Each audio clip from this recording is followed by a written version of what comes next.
Oh, hello, how you doing? So hopefully you've watched the first 3 episodes of my How to Draw series, where I've covered overheating ocular sockets and lots of holding tiny amphibians and various other bits of vital information. But today, ladies and jelly spoons, I want to talk about something of real artistic value. I want to talk about something that painters talk about. And so what in the wild world of sports do I mean when it comes to values? So values in art tends to refer to sort of lightness and darkness. Now that can be caused by shadows, that can be caused by a different amount of texture in a subject, but generally it's the lightness and darkness values that help us read a subject. So when it comes to expressing values with drawing, it's not like painting where you can use different colours. You've effectively got one line. So how do we express values when it comes to that line on the paper? So there's a couple of ways we do that. So one of the ways is intensity of line work. So that's where we use more textures in darker areas to show that difference between light and dark. Or the other way is to really effectively sort of artificially creating shade. So one of my favourite ways of creating values with line work is to use a hatching method. Now hatching is when you do a series of lines all in the same direction, and that changes the value to a darker value. Or you can use a series of cross-hatching. Now it's called cross-hatching because you hatch in different ways. So what I'm going to show you now is how we can use cross-hatching to show up to 7 different levels of values. So what we're going to do here is we're going to create a square about the size of your thumb, and there's going to be 7 of those in a row. And your first value is nothing, which sounds crazy, but this is something that we call negative space. And when it comes to looking at values on a piece of art, on a drawing, the lightest will always be where nothing happens. So preserving that little light spot is very important. And as you develop with your artwork, whether it's line work or painting, preserving those white points, those brightest points, is a really super important thing. So the next level along is just a really simple 45-degree crosshatch. So that's at sort of that angle. And we're going to do them, roughly 2 millimeters apart, 1.5 millimeters apart, dum. Now, sometimes you might use hatches in a vertical way. Sometimes you might use them horizontal. It really depends on what you're trying to express. So the third box, you've got a simple crosshatch, which is 45 degrees that direction, so 45 degrees with that direction. And they want to be the same distance apart as box number 1. But you should see there it's starting to get darker. And then the next box, we're going to go and we're going to do cross-hatching, but then put a vertical component in. So that's going to go like that way, and that's going to be darker still. And then you've guessed it, the next one, we're going to go our cross-hatching, vertical, and then we're going to go horizontal. Okay, so for number 6, we're going to do the same as we've done for number 5. So your cross-hatching, your vertical, and your horizontal. And then what we're going to do is we're going to bring those lines closer together. So you can do the close together lines just for your vertical and horizontal. You can do them for all, but if you did it for all, it's going to get a little bit too close. So just do your same line distancing for your cross-hatching, and then when it comes to your verticals and your horizontals, just bring them in a little bit closer.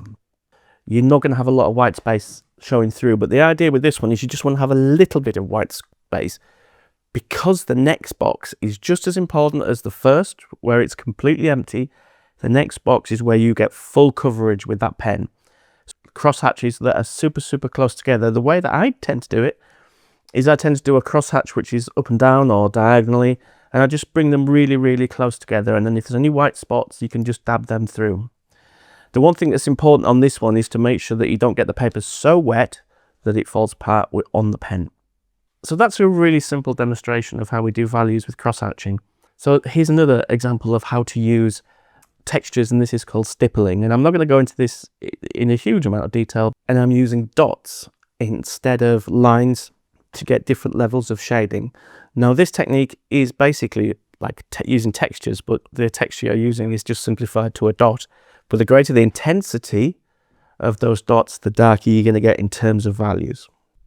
If you take the left hand side, you can see we're looking down this amazing street. This single point perspective is brilliant. Like everything literally comes down to the middle point there. All the lines sort of converge there.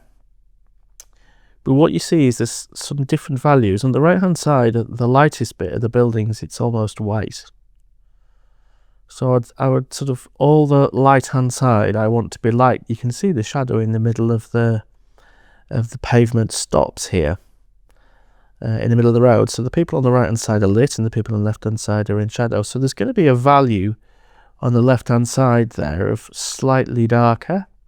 The columns are going to be darker. The people are going to be darker. And then looking in the background, the contrast is less because as things get further away, you get a little bit of haze. So this area here around the church, you can hardly do any detail on there. I think this is Rome. It looks very Romanesque. So as you can see, the middle of the drawing in terms of perspective is about halfway across, so sort of somewhere here, and about a third of the way up there. So a lot of those lines are going to converge down to there. So let's just put some of those lines in.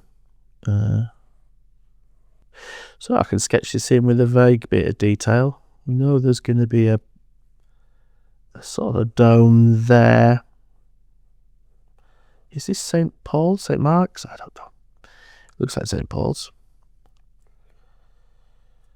So I'm not going to put a huge amount more detail in there.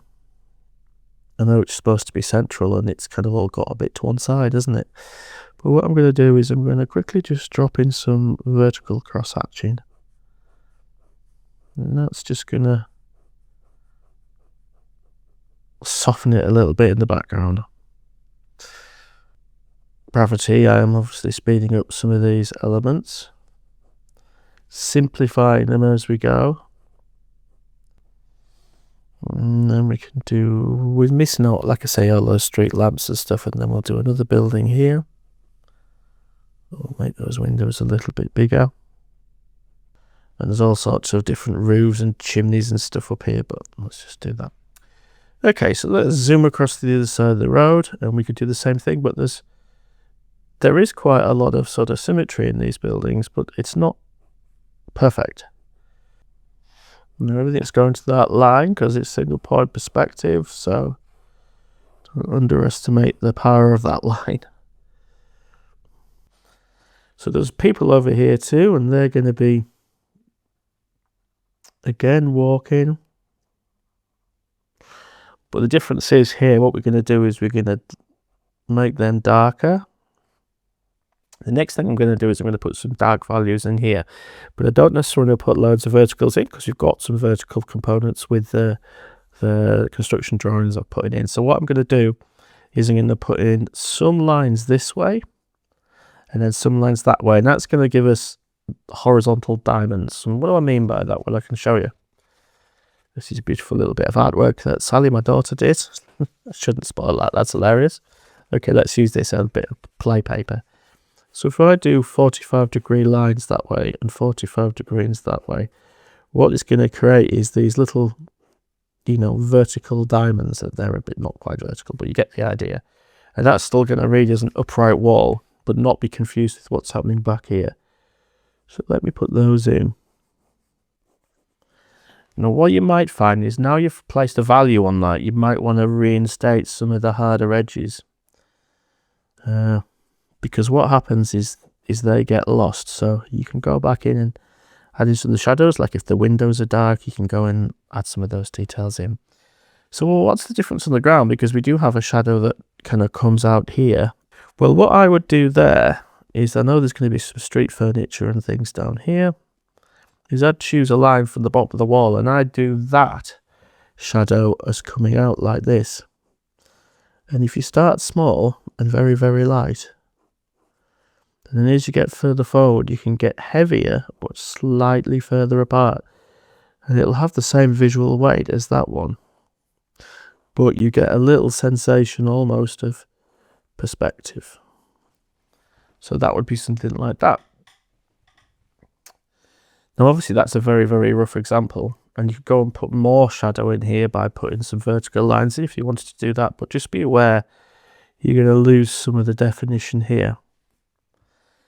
Obviously, all these sketches, it's a combination. If you're going to put paint over the top of it, how much of that value study do you want to do with paint? But this is just a really quick example of a street scene where you can start thinking about those values as you're sketching.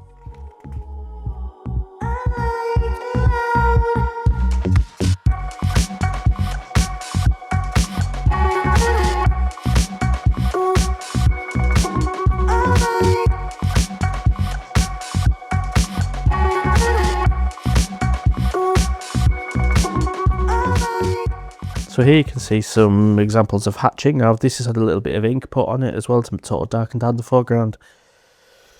But you can see the sort of values and what's going on there, and the way that the cross-hatching around the trees has been done to sort of suggest that they are slightly curved. Again, here with the cross-hatching in the hair and across the skin, it's been done at certain different angles. Look around the hat to suggest a sort of the shape of the garments and things like that. I mean, it's just a quick one, but here's a quite nice mixture of sort of values for sort of under the trees. I've tried to do a little bit darker under here, and I've used a bit of ink actually in this as well, but it's an example of how cross-hatching could be quite effective for sort of landscapes. You can see how the different shape of the cross-hatching in the garments under the bodice. There's a little bit of ink in this as well. I think I've added it on afterwards, but around the hat and under the hat there, on the gentleman's clothing and his shoes, are all done at the right angle, following the sort of contours of the clothing, really. So there's a couple of other things I want to mention here. But before I do, I want to thank everyone on YouTube for watching this. Give us a like, give us a subscribe, drop a comment, tell me what you think. So after I've done this one, I'm going to be doing a series on watercolour, and that's going to be very similar format. Start with the basics and go through to more sort of technical things, really. So values are key. Values are really, really important. And I think the more we understand values in our painting and our drawing, I feel that not only the more kind of technical and advanced our pictures can become, but actually in a way they can become simpler, because you can actually use values very, very quickly to tell a story without having lots of lines and complexity. So values can actually be a very shortcut way of telling a visual story. So before I go, I just want to just touch on a subject that I'm always talking about, and that's positivity in art. If we approach art in a positive way, we can create a bit of a virtuous circle of play, learning, and practice. And if we can maintain that, it's a little bit like whether it's health or any process, whether we're learning through our job or we're learning as a child, you know, learning to read. If it's a pleasurable experience, you'll go back and you'll keep trying. Take those expectations of what you think you can create, because the whole point of this is just exploring different mark making techniques and trying new things and seeing where you end up. Play is a big part of my art process, because I am, believe it or not, I'm not selling my artwork for hundreds of pounds, but I love it. I love the process of creating and the process of sort of expressing yourself. I'm rambling again. This happens. So do join me next week, where we're going to be looking at an amazing drawing exercise that transformed the way I sketch, as well as a few of the different sort of tips and techniques and different drawing exercises you can try to develop your line work. So thanks very much for popping around again. It's great to see you. And yeah, we'll see you next time. I'll bring the biscuits. Bye.